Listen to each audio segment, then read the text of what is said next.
bienvenue sur Monaco Info. Avant de commencer ce journal, je vous souhaite tout d'abord à tous une excellente année 2016. Amour, bonheur et santé. Place maintenant au sommaire. Entretien avec Monseigneur Barsi pour parler notamment de la tradition de la fête de l'Épiphanie. Un nouveau magazine en kiosque, son nom, Ressources. Vous saurez tout sur cette nouvelle parution dans ce journal. Portrait de la chanteuse Raven qui sort un single en janvier et coup de projecteur sur le Monte Carlo Ski Club de Monaco et notamment les activités proposées aux jeunes les samedis. En ce 6 janvier, les chrétiens célèbrent l'Épiphanie, une fête où l'on associe toujours la fameuse galette des rois. Vous allez d'ailleurs peut-être respecter cette tradition ce week-end. Émilie Rousseau a rencontré Monseigneur Barsi, archevêque de Monaco, pour nous parler de l'Épiphanie. Le mot même Épiphanie veut dire la manifestation du Christ. Donc c'est le Christ qui se manifeste à toute l'humanité.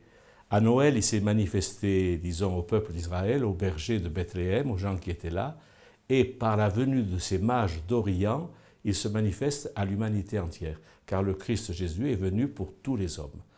Alors, autour de cette fête, il y a bien sûr des traditions qui se sont créées, parce que il y a par exemple le fait de la galette des rois, où on tire la galette, il y a la marche des rois, des différentes, surtout en Provence, il y a eu, et même à Monaco, il y a eu des traditions très importantes et que nous avons su garder.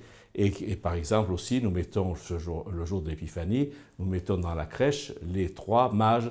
Alors on dit les 3 parce qu'on a voulu représenter un qui est noir, un qui est blanc et un qui est jaune. Voilà, les trois disons, couleurs des hommes de l'époque que l'on connaissait, pour justement encore manifester cette universalité du salut apporté par le Christ. En ce début d'année, période d'échange de vœux, Monseigneur Barsi a tenu à adresser un message de paix pour cette année 2016. On l'écoute.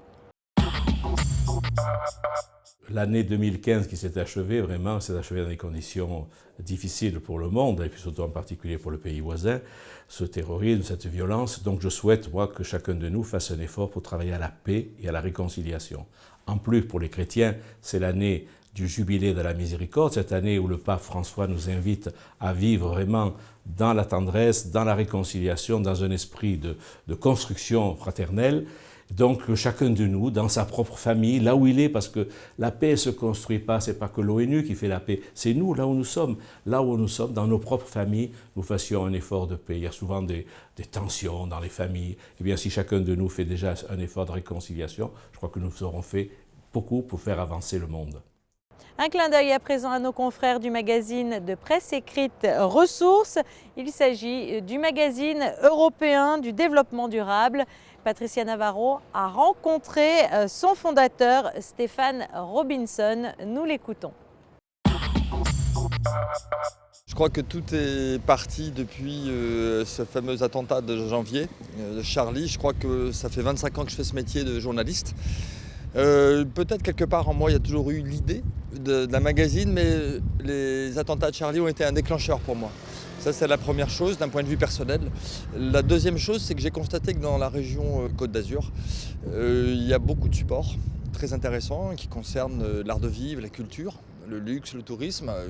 Support légitime, par contre il n'y a pas de support qui nous parle d'environnement, de sujets sociétaux, sujets économiques dans une logique d'ancrage territorial.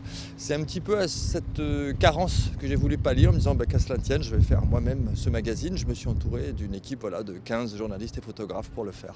Et puis alors bien évidemment, vous consacrez des dossiers à la Principauté de Monaco dont on connaît l'engagement résolu en faveur de l'environnement. Oui, tout à fait. On s'est aperçu effectivement, puisqu'il était évident pour nous d'englober la Principauté de Monaco, qu'effectivement il y a un engagement de développement durable conséquent. On a interrogé des sujets. Le numéro 2 consacrait un reportage sur la dimension développement durable du tourisme monégasque.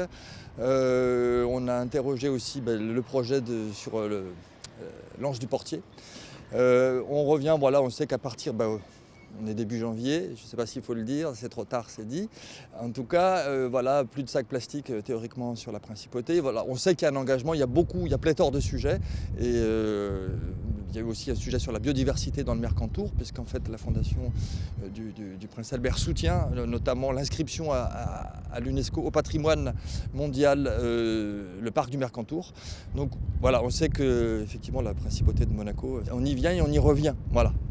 Retenez bien son nom, elle s'appelle Raven, elle sort actuellement un single et se définit comme une guerrière de la musique. Fabien Bonilla l'a rencontré, son portrait. I wonder how can I survive? Take a soul deep breath and I'll break free. Une guerrière à cheval, un univers fantastique. Fire Breathing Dragon, voici le titre de cette chanson interprétée par Raven, cette chanteuse belge dont le beau-père est résident en principauté. Une chanson avec un message bien particulier. C'est vraiment se libérer de ces chaînes qui nous retiennent tous les jours de pouvoir suivre nos rêves et de les laisser derrière nous et de vraiment aller en avant et faire ce qu'on voudrait vraiment faire dans la vie. C'est un univers un peu post-apocalyptique. On peut dire, donc c'est aujourd'hui, c'est le monde d'aujourd'hui, mais on repart à zéro. Donc c'est un nouvel âge, a new age is coming. Et oui, on va tout raser et on va en avant de là. On va tout reconstruire de nos mains. Fire Breathing Dragon a été enregistré à New York avec la collaboration de Jimmy Greco et Lynn Verlaine. Raven a abordé cette chanson telle une guerrière. Une suite est déjà prévue. Donc après que la vidéo sorte, il y a naturellement deuxième, troisième, quatrième morceaux qui sont déjà prêts et qui sont là. Ça va dépendre un peu comment ça marche avec Fire Breathing Dragon, ce qu'on va choisir pour le prochain. Mais oui, il y a déjà des morceaux derrière, un peu plus dance, un peu plus bougé. Oui, ça va être très chouette, je crois. En attendant, ce single Fire Breathing Dragon sera disponible sur les plateformes musicales à partir du 12 janvier. You will never, ever take away this flame inside. En ce début de janvier, mois de l'hiver par excellence, les températures ne sont pas les plus fraîches que nous ayons connues, mais la neige est enfin arrivée. Je vous propose tout de suite de partir avec notre experte des sports extrêmes, Sandrine Nègre, pour découvrir le Monte Carlo Ski Club et les activités qui y sont proposées. Son reportage. Le Monte Carlo Ski Club multiplie les actions chaque hiver et l'été, oui, aux Deux Alpes et Tignes pour les skieurs performants, afin de permettre aux jeunes monégasques et résidents de goûter aux joies de la glisse et de la neige, une neige très attendue cette année qui est tombée il y a quelques jours. Principalement samedi toute la journée, c'était une neige assez humide, ce qui a permis de compacter pendant la nuit avec le froid. Et dimanche matin, on a bénéficié d'une très bonne neige sur toutes les pistes et avec l'enneigement, avec toute la neige de culture, Isola et Oron bénéficient d'un bon enneigement. Donc agréable à skier. Agréable à skier. Ce qu'on peut prévoir aussi, c'est que dans la semaine, il y aura peut-être 3 ou 4 jours de chute de neige et ça va améliorer beaucoup. Même si c'est 10 cm par 10 cm, je crois qu'il faut les prendre. Le Monte Carlo Ski Club souffle cette année ses 85 bougies et poursuit bien sûr ses missions. Ça se divise en deux parties principalement. Une partie loisirs, où tous les samedis, il y a un bus qui part avec des moniteurs fédéraux et on fait skier entre 40 et 50 petits skieurs, principalement du loisir, sur les stations d'Oron ou d'Isola, avec des moniteurs fédéraux. Et s'il y a un petit peu plus de personnes, éventuellement on peut faire un deuxième bus et à ce moment-là on prend aussi des moniteurs de l'école de ski français. Le Monte Carlo Ski Club est avant tout un club de compétition. Donc ça a été un grand club dans le passé, c'est un grand club actuellement. Donc nous au niveau du Monte Carlo Ski Club, on a des centres d'entraînement sur Isola et sur Oron. Sur Isola on a une quinzaine de personnes, sur Oron on a 12 personnes qui sont entraînées par 2 moniteurs, voire 3 entraîneurs. Après la période, disons, de préparation qui se situe au mois de décembre, on va faire des courses régionales, voire des courses internationales qui nous sont réservées pour les skieurs monégasques ou les skieurs habitant à Monaco. On a un lien particulier avec la Fédération monégasque de ski puisqu'on est dans le même local et on fait les choses ensemble au niveau des coureurs qui sont beaucoup plus performants. Et parmi ces skieurs performants, des noms que vous connaissez très certainement, Alexandra Coletti, Olivier Genot, Arnaud Alessandria ou encore Paul Croesi. Le président du Monte Carlo Ski Club suit de près leur parcours. Il faut dire que le ski est sa passion depuis toujours. Il est tombé dans la marmite très tôt. Il est d'ailleurs moniteur sur Isola 2000.